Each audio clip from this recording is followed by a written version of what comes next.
கர்த்தருடைய பரிசுத்த நாமம் மகிமைப்படுவதாக. ஆண்டவரும் உலக ரட்சகரும் ஆகிய இயேசு கிறிஸ்துவின் நாமத்தினால உங்களுக்கு கிருபையும் சந்தோஷமும் சமாதானம் உண்டாவதாக. தொடர்ச்சியாக இந்த வார்த்தையில் இந்த வேலைக்கிழமை இந்த மாலை வேளையில் கர்த்தருடைய வார்த்தையை பகிர்ந்து கொள்ளும்படியாக தேவனாகிய கர்த்தர் உதவி செய்திருக்கிறார். இந்த சேனைகளின் கர்த்தர் என்ற தலைப்பில் வாரம் இந்த வார்த்தையை பகிர்ந்து கொள்ளும்படியாக தேவன் உதவி செய்திருக்கிறார். உதவியாக இருக்கிறதான ஒவ்வொரு குடும்பங்களை தேவன் அபரிதமாய் ஆசீர்வதிக்கிற வல்லவராக இருக்கிறார். போன வாரம் நாம் தியானித்திருந்தோம். அந்த கர்த்தருக்கு பயப்படுதான அந்த பயத்தை குறித்து நான் தியானித்து வருகிறேன்.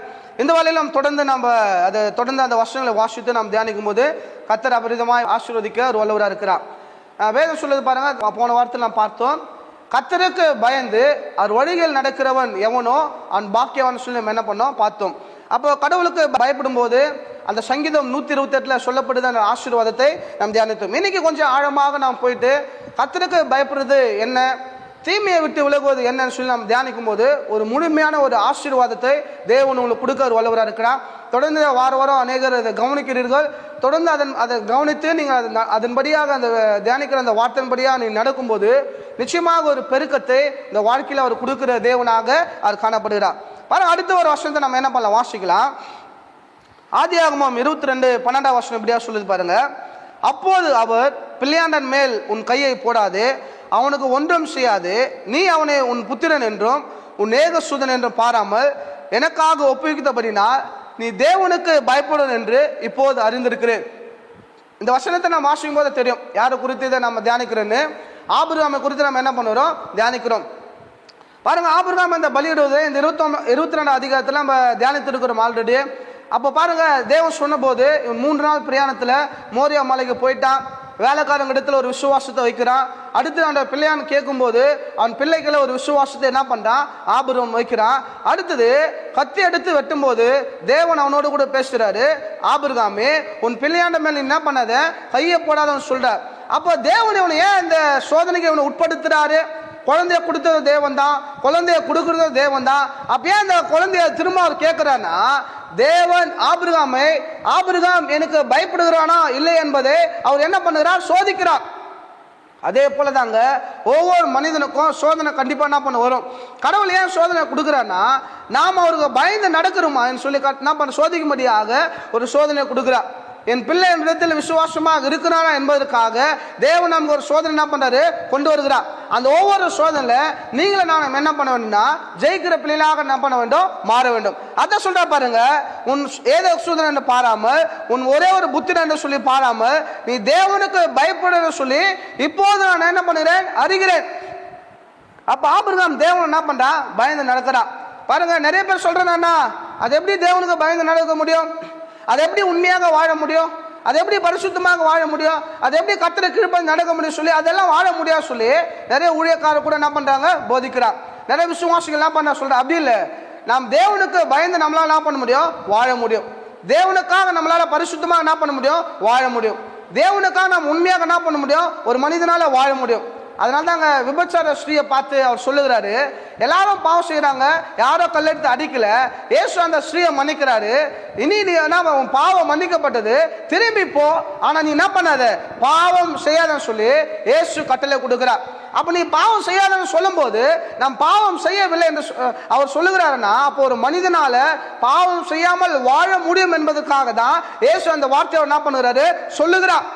அப்ப நாம் பாவம் இல்லாமல் தேவனுக்கு பயந்து நீங்களும் நான் நடந்த பார்த்தீங்களா, இந்த உலகத்துல யாருக்கும் கிடைக்காத அந்த ஆசீர்வாதத்தை தேவன் உங்களுக்கு அவர் ஈவாக அவர் கொடுக்க வல்லவரா இருக்கிறாருங்க. ஏன்னா வேதம் சொல்றது பாருங்க, நீ விசுவாசித்தால் தேவ மகிமையை காணும்படியாக அவர் அனுகிரகம் பாராட்ட அவர் வல்லவரா இருக்கிறார். ஆபிரகாம் கர்த்தருக்கு பயந்தான்.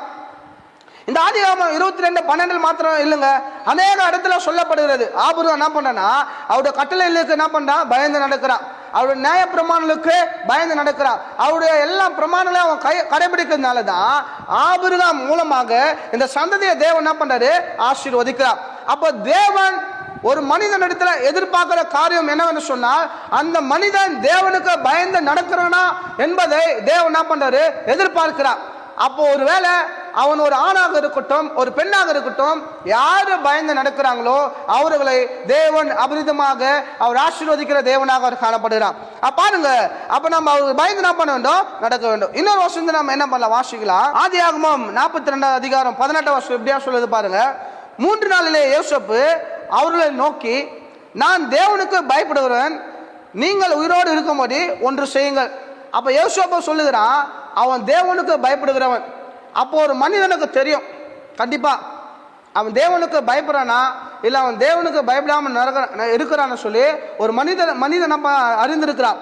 ஆபிரகாம் எப்படி தேவனுக்கு பயந்து நடந்தானோ, அதே போல யோசேப்பு எப்படி தேவனுக்கு பயந்து நடந்தானோ, நீங்களும் அப்படி என்ன பண்ண வேண்டும்னா தேவனுக்கு பயந்து நடக்க வேண்டும். இதுக்கு ஆதாரமாக இந்த பயத்தை குறித்து நம்ம என்ன பண்ண வரோம், தியானித்து கொண்டு வருகிறோம். இதுக்கு ஆதாரமாக இன்னும் சில வசனங்களை நம்ம என்ன பண்ணலாம், தியானிக்கலாம்.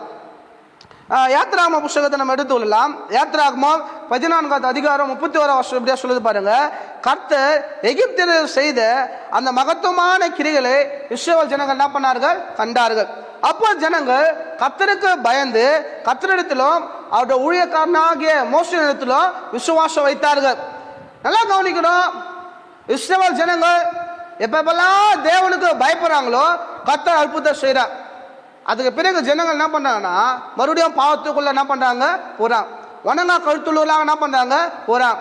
ஜனங்களுடைய வேலை என்னன்னா பாவம் செய்வதும், அடுத்து என்னன்னா ஆபத்து வரும்போது தேவன் நோக்கி என்ன பண்றாங்க கூப்பிடுறான். இந்த இஸ்ரவேல் ஜனங்களை தேவன் எதுக்காக இந்த வேதத்தை நமக்காக வைத்திருக்கிறாருன்னா, அவர்களை போல வாழ வேண்டும் என்பதற்காக அல்ல, அவர்களை போல வாழக்கூடாது என்பதற்காக சிருஷ்டாந்தமாக தேவன் வேதத்தில் அவர்களை குறித்து நமக்கு என்ன பண்றாரு வைத்திருக்கிறார். அப்ப நம்ம செய்ய வேண்டிய காரணம் என்னன்னா தேவனுக்கு பயந்து நடக்க வேண்டும். இப்ப பாருங்க, பழைய ஏற்பாடு நாம் பார்க்கிறோம், நம்ம ஓய்வு நாளை பரிசுத்தமா ஆசாரிக்க நினைக்கவில்லைன்னு சொன்னா அவன் என்ன பண்ண வேண்டும், கொலை செய்ய வேண்டும். ஆனா இன்னைக்கு ஓய்வு நாளை வரலன்னா அப்படி நம்ம கொலை செய்யப்படுறாங்களா, இல்லை. ஆனா அது தண்டனை கர்த்தர் என்ன பண்றாரு, அது கொடுக்கிற தேவனாக அவர் காணப்படுகிறார். அப்ப நம்ம செய்ய வேண்டிய காரியம் என்னன்னா கர்த்தருக்கு நம்ம என்ன பண்ண வேண்டும், பயந்து நடக்க வேண்டும். பாருங்க, அப்ப ஏன் நம்ம பயந்து நடக்கணும்னா, புதிய ஏற்பாடுல என்ன சொல்றாரு, பழைய ஏற்பாடுல பாவம் செஞ்சா நம்ம மன்னிக்கிறாங்க, ஆடியோ மாடோ என்ன பண்றாங்க பலி செலுத்துறாங்க. புதிய ஏற்பாடுல ஒரு மனிதன் பாவம் செய்யும் போது அதுக்கு என்ன அர்த்தம் கொடுக்குறாங்கன்னா, மீண்டுமாக அவனை இயேசுவை நம்ம என்ன பண்றோமா சிலுவையில் அறைகிறோம். ஒரு ஊழியர் பாவம் செய்யும் போது மீண்டுமாக இயேசுவை நாம் சிலுவையில் அறைகிறோம். ஒரு விசுவாசி பாவம் செய்யும் போது இயேசுவை மீண்டுமாக நம்ம என்ன பண்ணுகிறோம், சிலுவையில் அறைகிறோம். அப்ப பாருங்க, அப்ப நம்ம ஒவ்வொரு முறையும் பாவம் செய்யும் போது ஒவ்வொரு முறையும் இயேசுவை சிலுவையில் அறைவதாக எபிரேயர் நிருபத்தில் நம்ம என்ன பண்றோம் வாசிக்கிறோம். அப்ப நம்ம செய்ய வேண்டிய காரணம், முழுமையாக நீங்கள் நான் கர்த்தருக்கு பயந்து அவர் ஒழுங்கில் நடக்கும்போது தேவன் ஒரு பரிபூர்ண ஆசீர்வாதத்தை அவர் நம்ம கொடுக்கிற தேவனாக அவர் காணப்படுகிறார். இதான் சொல்ற பாருங்க. அப்ப ஜனங்கள் என்ன பண்ணாங்கன்னா மோசே மேலேயோ ஊழியக்காரனாகிய மோசே மேலேயோ தேவன் மேல என்ன பண்ணாங்க விசுவாசம் வைத்தார்கள். இப்ப நிறைய ஜனங்க ஊழியக்காரன் என்ன பண்றாங்க நம்புவதில்லை, நிறைய ஜனங்கள் தேவனே நம்புவதில்லை. சில ஜனங்கள் என்ன பண்றாங்க தேவனை நம்புகிறார்கள். ஆனா சில ஜனங்கள் என்ன ஊழியக்காரன் என்ன பண்ணுவதில்லை, நம்புவதில்லை. ஆனா இந்த யாத்திராகமம் 14:30 சொல்லுதுன்னா தேவனுக்கு அடுத்த ஸ்தானத்துல ஊழியக்காரர் இருக்கிறார்கள். தேவனை யாரும் பார்ப்பதும் இல்ல, தேவன் மூலமா நம்ம என்ன பண்ணலாம், ஊழியக்காரரை பார்க்கலாம். வேதம் சொல்லுது பாருங்க, கர்த்தருக்கு அவர்கள் பயந்து கர்த்தரிடத்திலும் அவருடைய ஊழியக்காரனாகிய மோசேயின் இடத்துல என்ன பண்ணார்கள், விசுவாசம் வைத்தார்கள். ஒருவேளை நீங்க விசுவாசிகளாக இருந்து இந்த வார்த்தை கேட்டிருந்தா தேவன் மேல எப்படி விசுவாசம் வைக்கிறீர்களோ அதே போல உங்க ஊழியக்காரர் மேல நீங்க நம்பி விசுவாசம் வைத்து உங்களுடைய தேவையில் அவர் இடத்துல சொல்லும் போது அவர் உங்களுக்காக ஜெபிக்கும் போது உங்களுடைய தேவை சந்திக்கப்படும் என்பதில் எந்த ஒரு சந்தேகமும் இல்லை. அப்ப நம்ம செய்ய வேண்டிய காரணம்னா கர்த்தருக்கு பயப்பட வேண்டும். இந்த மாலையில தேவன் நம்மோடு பேசுற வார்த்தைன்னா கர்த்தருக்கு பயப்பட வேண்டுங்க. பாருங்க, அவங்க சொல்ற பார்த்தீங்களா, வேலை செய்ய வேண்டும், மனைவியை பார்க்க வேண்டும், பிள்ளைகளை பார்க்க வேண்டும், படிப்பு செலவு செய்ய வேண்டும், வீடு கட்ட வேண்டும், இல்லை சிலர் பைக் வாங்க நினைக்கலாம், சிலர் கார் வாங்க சொல்லி என்ன பண்ண நினைக்கலாம். ஒரு மனிதன் வாழ்வதற்கு தேவையானது பணங்க. ஆனா நிறைய ஊழியக்காரர் போதிக்கிறாங்கன்னா கிறிஸ்துவ குடிசை வீட்டில் இருந்தா போதும், அவனுக்கு ஒரு சின்ன பைக் இருந்தா போதும், அவனுக்கு எதுக்கு காரு, அவனுக்கு எதுக்கு பைக்கு, அவனுக்கு எதுக்கு பணம், அவனுக்கு எதுக்கு சொத்துன்னு சொல்லி என்ன பண்ணாங்க நினைக்கிறாங்க, போதிக்கிறார்கள். இது தவறான உபதேசங்க. வேதம் சொல்லுது, கலாத்தியர் 3வது அதிகாரத்தை வாசிச்சோம்னா ஆபிரகாமுக்கு உண்டான ஆசீர்வாதம் கிறிஸ்து இயேசு மூலமாக நமக்கு வரும்படியாக இயேசு மரித்திருக்கிறார். அப்ப நம்ம செய்ய வேண்டிய காரணம்னா கிறிஸ்துவாக இருக்கிறவர்கள் நல்லா வாழணுங்க, சமாதானத்தோடு கூட வாழணும், பணத்தோடு கூட வாழணும், ஆசீர்வாதத்தோடு கூட வாழணும், கிருபையோடு கூட வாழணும், நல்ல ஒரு புகழ்ச்சியோடு கூட வாழணும். எந்த இடத்துல நம்ம இருக்கிறோமோ உயர்ந்த ஸ்தானத்துல வாழும்போதுதான் தேவன் நம்ம குறித்து என்ன பண்ணுவாரு, பெருமை என்ன அடைகிறதா காணப்படுகிறார். வேதமே சொல்லுது பார்த்தீங்களா, நான் உன்னை ஆசீர்வதிக்கவே ஆசீர்வதித்து அது என்னன்னா ஒரு ஆசீர்வாதம் இல்லை, அந்த ஆசீர்வாதத்துக்கு மேலாக ஒரு ஆசீர்வாதம், ஐஸ்வர்யத்துக்கு மேலாக ஒரு ஐஸ்வர்யம், கிருபைக்கு மேலாக ஒரு கிருபை, நன்மைக்கு ஒரு மேலாக நன்மையை கர்த்தர் கொடுப்பார். அதான் சொல்ல, நான் ஆசீர்வதித்து பெருகவே பெருக செய்வேன். அடுத்த வார்த்தை என்ன சொல்லுன்னா, நீ ஆசீர்வாதமா இருப்பாய். நம் வாழ்நாள் முழுவதும் நம் ஆசீர்வாதமாக வாழணும் என்பதுதான் தேவனுடைய சுத்தமாக என்ன பண்ணுறது காணப்படுது. அன்பு ஜனங்களே, இந்த வார்த்தையை கேட்டுக்கொண்டு உங்க ஒவ்வொருவருக்கும் தேவன் சொல்ற வார்த்தை என்னன்னா, நம் பணம் சம்பாதிக்க வேண்டும் என்று சொன்னா, நம்முடைய வேலை ஸ்தலத்துல ஒரு ஆசீர்வாதம் உங்களுக்கு வேண்டும் என்று சொன்னா, நீங்க கஷ்டப்பட வேண்டிய அவசியம் இல்லை, யாருடைய காலை பிடிக்க வேண்டிய அவசியம் இல்லை. அங்க போய் கெஞ்சணும், இங்க போய் கெஞ்சணும், பொய் சொல்ல வேண்டும், திருட வேண்டும், ஏமாற்ற வேண்டும், கட்டளை கடைபிடிக்க வேண்டும் இல்லைங்க. ஒரே ஒரு வார்த்தை வேதம் சொல்லுது பாருங்க, இதை நான் சொன்னவில்லை, வேதம் சொல்லி நீங்க செய்ய வேண்டிய ஒரே ஒரு காரியம், அவருக்கு பயந்து என்ன பண்ண, அவருடைய வழிகளில் நடக்கும்போது தேவன் ஒரு பரிபூர்ணமான ஆசீர்வாதத்தை, ஒரு பரிபூர்ணமான ஒரு பாக்கியத்தை தேவன் உங்களுக்கு கொடுக்க என்ன பண்றாரு, அவர் நல்ல தேவனாக இருக்கிறார். அப்ப நம்ம செய்ய வேண்டிய ஒரே ஒரு காரணம், அவருக்கு பயந்து நடக்கும்போது கர்த்தர் நம்மை ஆசீர்வதிப்பார். அடுத்து தொடர்ந்து ஒரு சில வருஷங்கள் நம்ம தொடர்ந்து நம்ம தியானிக்கும் போது தேவன் உங்களுக்கு அவர் என்ன பண்றாருன்னா, அவர் தெளிவுபடுத்துகிற தேவனாக அவர் காணப்படுகிறார். அடுத்த ஒரு வசனத்தை நம்ம வாசிக்கலாம். அதே யாத்திரை நம்ம சொல்றாரு பாருங்க, உன் தேவனாகிய கர்த்தருக்கு பயந்து அவர் ஒருவருக்கு ஆராதனை செய்து அவர் நாமத்தை தொழுதுகொள். பாருங்க, இதுக்கு முன்புதான் நான் சொல்லியிருந்தேன், உங்களை ஒரு பண ஆசீர்வாதம் உண்டாக்க வேண்டும் சொல்லலாம், பலவிதமான தேவைகள்லாம் பண்ண செய்யக்கூடாது. சில பேர் பாருங்க, காலையில் ஒரு கம்பெனி என்ன பண்ணுவாங்க போவாங்க, திரும்ப இரவு நைட் ஷிஃப்ட் ஒரு கம்பெனி என்ன பண்ணுவாங்க போவாங்க. ஏன்னா பிள்ளைகளை என்ன பண்ணணும், இஎம்ஐ கட்டணும், லோனு கட்டணும், கடன் கட்டணும், இதை தேவைக்காக டபுள் ஷிஃப்ட் என்ன பண்ணுவாங்க பார்ப்பாங்க. இல்லவே இல்லைங்க, நீங்க எந்த வேலையை செய்கிறீங்களோ அந்த வேலையில நீங்க செய்ய வேண்டிய ஒரே ஒரு காரியம், நீங்க கர்த்தருக்கு பயந்து நடந்து நீங்க உண்மையோடு கூட நீங்க வாழ்வீர்கள் சொன்னா, நீங்க எந்த வேலையை செய்கிறீங்களோ அதுல ஒரு 100 மடங்கு ஆசீர்வாதத்தை தேவன் உங்களுக்கு ஈவாக அவர் கொடுக்கிற தேவனாக அவர் காணப்படுகிறார். பாருங்க, அடுத்து நம்ம பயப்படும் பார்த்தீங்களா, நீங்க அவருக்கு பயந்து அடுத்து செய்ய வேண்டிய காரணம், தேவனை நீங்கள் ஆராதிக்க வேண்டும்.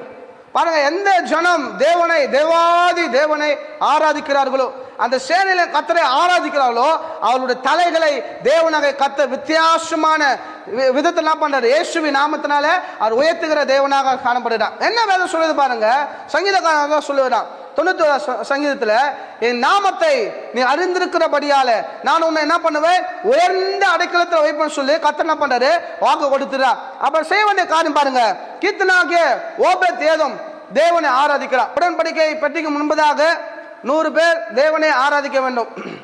அப்ப கீர்த்தனாக ஓபேத் ஏதோம் என்ன பண்ணனா, தேவனை ஆராதிக்கும் போது அந்த 100 பேர்ல எங்க இருக்கிறான்னா கடைசி இடத்துல தேவனை என்ன பண்றான் ஆராதிக்கிறான். அப்ப அந்த கீர்த்தனாக ஓபேத் ஏதோம் தேவனை ஆராதிக்கும் போதுதான் அந்த உடன்படிக்கை பெட்டி அந்த கீர்த்தனாக ஓபேத் ஏதோம் வீட்டுல 3 மாதம் வரும்படியாக கர்த்தர் ஒரு சித்தத்தையே அவர் மாத்துறாருங்க.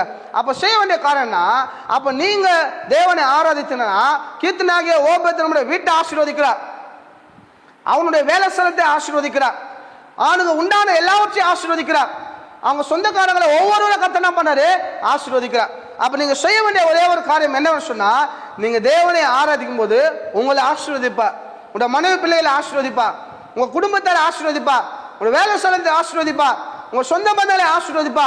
கீர்த்தனாக ஓபேத் ஏதோமை விட உங்களை 100 மடங்கு இல்ல 1000 மடங்கு சேனைகளின் கர்த்தர் நிச்சயமாக உங்களை அவர் ஆசீர்வதிக்க அவர் வல்லவராக இருக்கிறார். பாருங்க, இஸ்ரவேல் ஜனங்கள் எகிப்து தேசத்திலிருந்து கானான் தேசத்துக்கு புறப்பட்டு போறாங்க. இப்ப கானான் தேசத்துக்குள்ளாக கொஞ்சம் ஒரு சில நிமிடங்களில சில நாட்களில கானான் தேசத்துக்குள்ள போறாங்க போக போறாங்க. அவங்களுக்கு தடையாக என்ன வருதுன்னா, அந்த எரிகோ கோட்டை அவங்களுக்கு தடையாக என்ன பண்ணுகிறது வருகிறது. அந்த எரிகோ கோட்டை தடையாக என்ன இருக்குது. இப்ப அந்த எரிகோ கோட்டையை தகர்த்து விட வேண்டும். அந்த காலத்துல ஏதோ விஷயம் அவங்க என்ன பண்ணல, அதை இடித்து அதை என்ன பண்ணல உடைக்கல. அவங்க செய்த ஒரே ஒரு காரியம் என்னன்னு சொன்னா, அந்த எரிகோ கோட்டையை ஒவ்வொரு நாளும் என்ன பண்ணோம், 7 நாள் அதை சுற்றி வரணும். ஒவ்வொரு நாளும் 7ஆவது நாள் 7 முறை சுற்றி வரணும். அவங்க சுற்றி வரும்போது அவங்க என்ன செய்யறாங்கன்னா, தேவனை ஆராதிக்கிறாங்க, தேவனை துதிக்கிறாங்க, ஆர்ப்பரிக்கிறாங்க, தேவனை தொழுது கொள்கிறாங்க. அப்ப தேவனை ஆராதிக்க ஆராதிக்க அந்த எரிகோ கோட்டை இடிந்து விழுந்தது. அவர்கள் கானான் தேசத்துக்குள்ளாக நன்மைக்குள்ளாக அவர் என்ன பண்ணார்கள் பிரவேசித்தார்கள். என் ஜனங்களே, ஒவ்வொருக்கும் எரிகோ கோட்டை என்பதான ஒரு தடை இந்த வாழ்க்கையில நிச்சயமாக அது என்ன பண்ணும் இருக்கும். அந்த தடை உடைத்தாதான் ஒரு ஆசீர்வாதத்துக்குள்ளாக போக முடியும். ஊழியத்துல தடைகள் வரலாம், வேலை ஸ்தலத்துல தடைகள் வரலாம், எல்லா இடத்திலும் தடைகள் வரலாம். நீங்க செய்ய வேண்டிய ஒரே ஒரு காரியம், கர்த்தருக்கு நீங்கள் பயந்து அந்த வழிகளில் நடந்து தேவனை ஆராதிக்கும் போது எல்லா தடைகளை இயேசுவின் நாமத்தில் உடைத்து நன்மைக்குள்ளாக பிரவேசிக்கும்படியாக நன்மையும் கிருபையும் உங்களை தொடரும்படியாக கர்த்தர் அனுகிரகம் பாராட்ட அவர் வல்லவராக இருக்கிறார். கர்த்தர் தாமே இந்த சத்திய வசனத்தை ஆசீர்வதிப்பதாக. ஆமென்.